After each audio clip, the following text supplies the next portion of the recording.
साराम को सागुन दाराम तेहें धीरेन्द्रनाथ मुर्मू मानकर कॉलेज गालोचिया लेकाते आपे यूट्यूब रिंग सेटरेन ताबोना तेहें नौकान मिट्टन वीडियो आपे को सामांग रिंग तैयार लगिदा जहाँ दो पठुआ को लगी दो एकाल गे लागतिया सावते पारसी दुलड़िया पारसी सेचेदिया सावते सेचेदिया को सानाम को आगे जानी पारेन आदि लागती लेकानी मनेया ओनाते तेहें धीरेन्द्रनाथ मुर्मू गालोचिया मानकर कॉलेज पहाटा सेट खन सानाम को सागुन दाराम ताबोना तेहें दो नौकान मिट्टन साताम आगु कते हेज अकना जहाँ दो यूनिभार्सिटी कोरे स्कूल कोरे एमन चे कॉलेज कोरे नुआ चेतान रे सेचेद चलाव कान ताबोना जहाँ दो एतोहब रिया सेचेद मेन दो ओना पारसी सान्ताड़ी पारसी ओना सावते पारसी रिया विशेषता सान्ताड़ी पारसी रिया विशेषता नुआ को आते इन आपे को सनाम रे यूट्यूब चैनल रे सेटरेन ताबोना दे सनाम कोगे सागुन दाराम एतोहबे ताबोना पारसी पारसी दो चेद पारसी दो नुना दाड़ी मेना ओकाते आडिगान हरे तल दोहो आबुआ बोना पारसी दो हर को रिच और रस्क नुआ को होय चलाबोन काना पारसी दो मिट्टन गुड हरा नेव नेवाचार काना जहाँ रे आबो बोन नेला जे पारसी दो मिट्टन जेता उपरुमे आगुया पारसी ओका को मेता ओना मेन दो आझाट गया नोआ इदी काते पारसी साणेसिया को मुद्रे आडिगान रापाचा मेना गया पुष्टौते सदर लागिद दो आडि दिन खन गे कुरुमुटु आगु आकान गया जेलेका गाखुड़िया को मेनेआ पारसी इदी काते जेलेका नोडे बोन नेल ᱧᱟᱢᱟ लिप्टोदोस ऑफिस रे मेना जे बिचार और पारसी रिया बेमारते लई सदर तुलुज ओला कदाय नौका हुदिस बिचार दो आत्मा रिया रोड से बेगोर आड़ांग तेया गालोत माराव कना मेनखान तीन रे ओनागे आड़ांग काते मोचा खन उडोगोग कना उन रे ओना दो पारसी हुयुगोग कना उनकागे लिप्टोदोस ऑफिस आरो जेमन बांद्रियो मेन का बांद्रियो कथा लेकाते दो पारसी इदी काते मेन कदाय नौका पारसी दो मिट लेकाना चिन्ह कना चिन्ह रिया मतलब दो ओना कना ओकाटा होतेते मानवा को आकोवा हुदिस बिचार एटा कोठेन सदर रेना को रिकैया नोआ चिन्ह दो आयमा लेकाना जेलेका नेनेलिजा आजोमिजा जोटेजिजा पारसी लगिते दो आजोमिजा चिन्ह दो सानाम खन गे सरेस उतरक कना उनकागे आरो मिट जेमन मिट साड़ेसिया साहेडिया एगार एच स्टार्ट भेरे मेन कदा उनिया कथा दो नौका उइहरते दो नौका a language is a system of arbitrary vocal symbol by which members of social group cooperate and interact main दो मिटन जत आकोआ सावता रे ताहे काते जहां तलाते आकोआ अनैको आको ठेन को सदरेट कना ओनागे पारसी नित दो आबो सान्ताड़ी पारसी रिया कथा बोन उइहरा पारसी रिया कथाñ लैयाद बोना सान्ताड़ी पारसी दो का बोन मेता सान्ताड़ी पारसी जेलेखा पारसी रिया डिफिनेशन से संघा लैना सान्ताड़ी पारसी रे हो उनकागे मिटन लैयरी दो लैय गानोआ सान्ताड़ी पारसी दो आडी दाड़ियान मारियान पारसी कना नोआ धरती जकात रे जहाँ दिन पारसी घारोज से भाषा वंश को मेना ओना को मुद्रे ऑस्टिक पारसी घारोज गे झतो खन मारियाना कना सान्ताड़ी पारसी दो नोआ घारोज रिया गे मिट चांगा ऑस्ट्रो एशियाटिक पारसी घारोज रे मेना आकादा तो सान्ताड़ी पारसी ओका को मेता नोआ मेन दो जेलेका आझाट गया एन हो झतो कोआ उनको साड़ेसिया कोआ खंद्रनिया कोआ साहेडिया कोआ से नुकु सड़ियरिया कोआ कथा मिट कते नोआ गे मेन गानोआ सान्ताड़ी पारसी मेन दो सान्ताड़ हर को सावता तालारे ताहे कते आकोवा अनैकौ जहां तालाते को सदरेदा ओनागे सान्ताड़ी पार्सी को बोन मेन दाड़ेया। तो सान्ताड़ी पार्सी इदी कते एतहब रे आयमा गाखुड़िया को जेलेका नोडे डॉक्टर ए.जी. ग्रेयार्सन कथा लई गानोआ। उनी आया लिंगुइस्टिक सार्वे ऑफ इंडिया लेकाते बाडाय अकना जे सान्ताड़ी पार्सी ररड़ होड़ को जेलेका आयमा टोठा करे सिंहत दिसोम करे मेना कोआ उनकागे एटा टोठा करे हो सान्ताड़ी होड़ते ररड़ होड़ को मेना कोआ। सान्ताड़ी पार्सी रिया लयरी मेन लेखान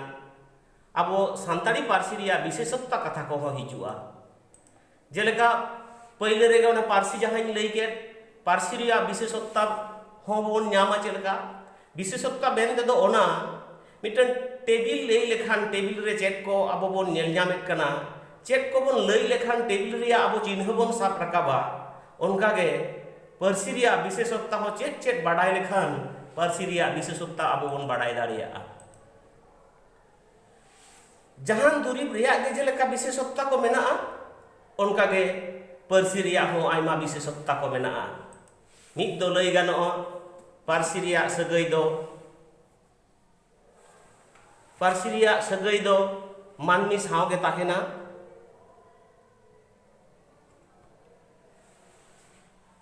मानमी साव गे ताहेना। दोसार दो पार्सी रे दो आडी बुझ आडी माने साडे बुझवा आर मोचाते आड़ांगा कना। आर पार्सी रिया पार्सी दो मानमिया जोथात साडे साव सगै ताहेना। पार्सी रे दो साडे बुझवा आर आबो बोन मेन दाड़ेया जे पार्सी दो चिन्ह तेया कना। पार्सी दो मिद लेकान चिन्ह कना। पार्सी दो मिदटंग बंदेज कना आर नोआ दो हर पांजाय तेगे ताहे को कना। नोंका आडी लेकान सान्ताड़ी पार्सी माने सुदु पार्सी रिया खाली सा पार्सी रिया विशेषता को मेना। आबो बोन बाडाय केआ पार्सी रिया विशेषता ओना साव सावते आबो सान्ताड़ी पार्सी रिया विशेषता को हो बाडाय हुई आबोना। सान्ताड़ी पार्सी रिया विशेषता को जेलेका पार्सी रिया विशेषता मेना उनकागे सान्ताड़ी पार्सी रिया हो आयमा विशेषता को मेना। मिद रे बोन लई दाड़ेया सान्ताड़ी पार्सी दो असलिस जुगाक्तक पार्सी कना। असलिस जुगाक्तक पार्सी दो का को मेता जहां पार्सी रे अर्थ तत्व मेने मेने आना कथा आर सगै आना कथा तुड़ी तिलमिन लेका मेसा ताहेना ओनागे असलिस जुगाक्तक पार्सी बोन मेता मेन दाड़ेया। आर जे सान्ताड़ी पार्सी दो कानवा सोरेसान पार्सी कना। कानवा सोरेसान पार्सी मेनते दो ओका बोन बुझो कानवा मेने दो भाव से क्रिया। कानवा सोरेसान पार्सी लेकाते दो नोवागे मेन गानोआ जे जहां पार्सी दो मिटन कानवा सुमुंग ते अयेर रे सदरा उनकाना दो कानवा सोरेसान पार्सी को मेता। आबो सान्ताड़ी पार्सी नेलोआ मिटन कानवा ते हो अयेर बोन सदरा जेलेका जमन हिजुअन चलाअन एमान अयेर को। उनकागे आरो बोन नेला जे सान्ताड़ी पार्सी दो जतो सोरेसान पार्सी कना। नोडे पार्सी का खुड़िया कथा को बांग लई लेखान पाले अटी ओका ठेन एतमोक कना। जतोज मेनते दो ओका बुझो कना जतोज दो ओना को मेता मिटन अड़े रिया लहारे अड़े रिया तालारे आर अड़े रिया मुचाद रे मिटन जांग जुटिक लेनखान ओना अड़े रिया मेनेट सावते बनोदल मेनेट सावते गढ़हन बनोदलआ ओनो उनकान दो आबो जतोज बोन मेना। सान्ताड़ी पार्सी रे नेलोआ मिमिटन अड़े तेगे मिटन अड़े रिया लहारे तालारे आर बांग मुचाद रे मिटन सुमुंग जांग जुटिक कते ओना अड़े बनोदलआ आर ओना गढ़हन हो बनोदलआ। जेलेका काटिज इन लई लेखान बोन बाडाय दाड़ेया ओने जे अनल अनल से नल कथा जुदी बोन लैया नल लहारे जुदी ओ मिटन जांगिन जुटिजा ताहले अनल हुयुआ। नल अड़े ताहे कना ओनारे ओ जुटि एनते अनल हुइना। उनकागे ऑल कथा जुदी बोन लैया ऑल दाराले जुदी नो कथा बोन आगुआ ताहले अनल हुयुआ। आर मुचाद रे जुदी अनल मुचाद रे इया कथा बोन जुटिजा ताहले उन दो अनलिया हुयुआ। तार माने नोडे जतोज दो पे लेकाना अड़े आगात संगेन जतोज आर तोंगेन जतोज। नोआ को छाड़ा हो सान्ताड़ी पार्सी रिया आयमा विशेषता को मेना। जेलेका ग्लोटेल चेक सेलेन आना पार्सी कना सान्ताड़ी पार्सी दो। ग्लोटेल मेने दो चेक ग्लोटेल माने चे ग्लोटेल माने चाहाप Ar cek mane ka cahap ka santari parsi cahap ka rea cedak katha node hijuk kana santari parsi re nyeloa mimitteng eure ko arang joho mocha rea luti kin do cahap rege tahena one cahap rege tahen kante santari parsi do mid lekan glottal check selet anak parsi bon meta'a jeleka kotok rapa topa hoi je noa peya eure lei kida noa eure lei saw sa nya mocha kin mocha na luti kin do cahap rege tahen kana onate santari parsi do glottal check selet anak parsi bon men daria santari parsi do geule soresan parsi kana geule menet do abo bon nyela mimitteng parsi re mitteng jaha jos ko jaha বৈশিষ্ট্য ko mena'a jaha do santari parsi chhada no nongkan geule ate eure ror te parsi arang te eta parsi do palen banu anang no no da abo do peculiarity se bon men daria geule sores mente do santari parsi re nyeloa mimitteng eure ko arang joho mocha rea hahet hoy do kadi geule te reile ocoya mocha rea tapu hoy tahe kate geule te reile ocoya onate santari parsi do geule soresan parsi bon mena jeleka one deui mai pei ho onware jelbon je abuak mocha rea hahet hoy do adi gurleu kate mane geule te rawal te reile se rakap ocoya nongka ge nyelogoa santari parsi re mid eure rea aima menet mena'a noa kintu santari parsi rea mid marang bisesokta ge kana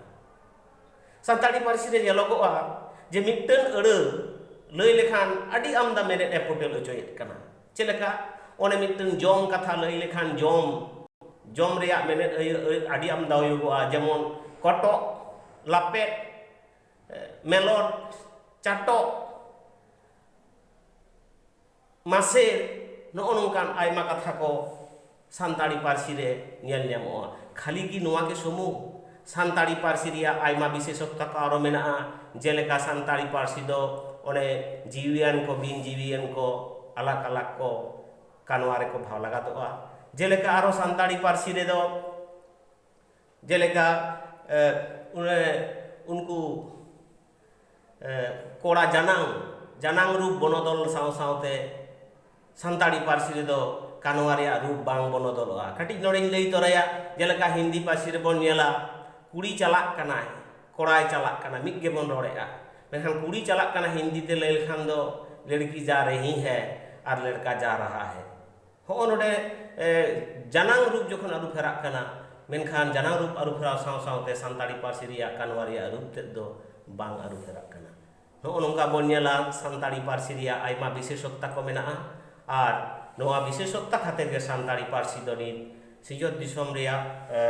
Marang Miton জায়গা রে সেটের দাঁড়িয়েগা নংকানাক আস আবু বন nail ᱧᱟᱢᱮᱫ ᱠᱟᱱᱟ ᱱᱚᱝᱠᱟᱱᱟᱜ ᱢᱟᱨᱥᱟᱞ ᱧᱩᱨᱩ ᱟᱹᱰᱤ ᱥᱟᱺᱜᱤᱧ ᱨᱮ ᱡᱷᱩᱞᱜᱮ ᱡᱷᱟᱞᱠᱟᱣ ᱠᱟᱱᱟ ᱢᱮ ᱱᱚᱜᱼᱚᱭ ᱫᱚ ᱛᱮᱦᱮᱧᱟᱜ ᱯᱳᱭᱞᱳ ᱱᱚᱣᱟ ᱮᱰᱩᱠᱮᱥᱚᱱ ᱥᱮ ᱥᱮᱪᱮᱫ ᱵᱟᱠᱷᱨᱟᱛᱮ ᱟᱯᱮ ᱠᱚ ᱥᱟᱢᱟᱝ ᱨᱮᱧ ᱦᱮᱡ ᱞᱮᱱᱟ ᱛᱟᱭᱚᱢ ᱫᱟᱨᱟᱢ ᱟᱨᱦᱚᱸᱧ ᱨᱤᱠᱟᱹᱭᱟ ᱱᱟᱦᱟᱜ ᱱᱚᱝᱠᱟ ᱟᱨᱦᱚᱸ